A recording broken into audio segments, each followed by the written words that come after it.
For those of you that may have been returning viewers, I actually have some leftover anko in my fridge from when I made daifuku mochi a couple weeks back. So I just used up the rest of it with this recipe. I ended up having 6 balls of anko left, so I just portioned those out ahead of time. I tried to find a recipe that would be the easiest for Americans, so here's the original, and then I made 3/4 of the recipe, and I have some conversions there too. So we got 1 heaping cup of flour, 2 heaping tablespoons of sugar, and 3/4 teaspoons instant yeast. We mix that all together. Then we add 1 lightly beaten egg, a 1/5 cup of water, a splash of milk, and then a pinch of salt. Mix that all together once again. And then finally we're adding 3/4 tablespoon of melted butter. After getting all those ingredients thrown together, we're going to turn it out and we're going to start kneading. So basically, if you're using a stand mixer with a kneading paddle attachment or whatever, this will only take you about 6 to 8 minutes to knead together, but I don't have that, so I did that by hand, and I kneaded for about 12 to 13 minutes, which was a while, but this is it. I sprinkled the bowl and the dough with some flour so it wouldn't stick. And then it was time to let it rise. I let it rise for about an hour until it doubled, so it looked like this after doubling. Next step is, take it out, cut it into 6 pieces, and get those pieces rolled into balls.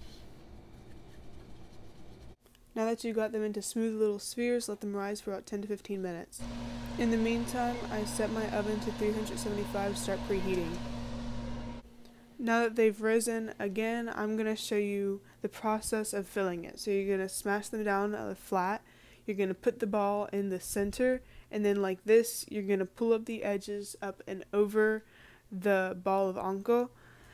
Just like this, make sure that there's no open holes. See, there's one right there, but I pinched it together, and then you can't really see from this angle, but then all of the seams, you pinch them together to make it smooth. See, look, it's nice and smooth.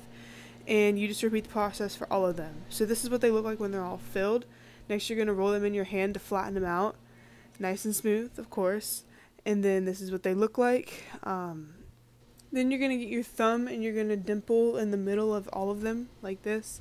And then I got some egg wash, which was a mix of egg and milk, and put that over the top of all of them so they'd be nice and gold. I put sesame seeds on all of them, and now they're ready for the oven.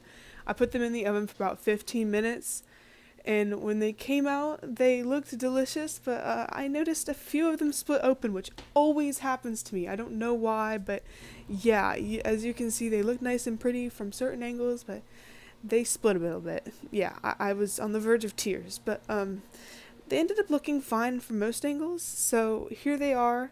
After I took them off the sheet, it didn't really look as bad where they split. It was mostly at the bottom. These were really good. I used more Americanized ingredients, and I was scared it was going to make them like really inaccurate to real Anpan, but it wasn't bad at all. Like, I totally recommend it. It was good. Yay!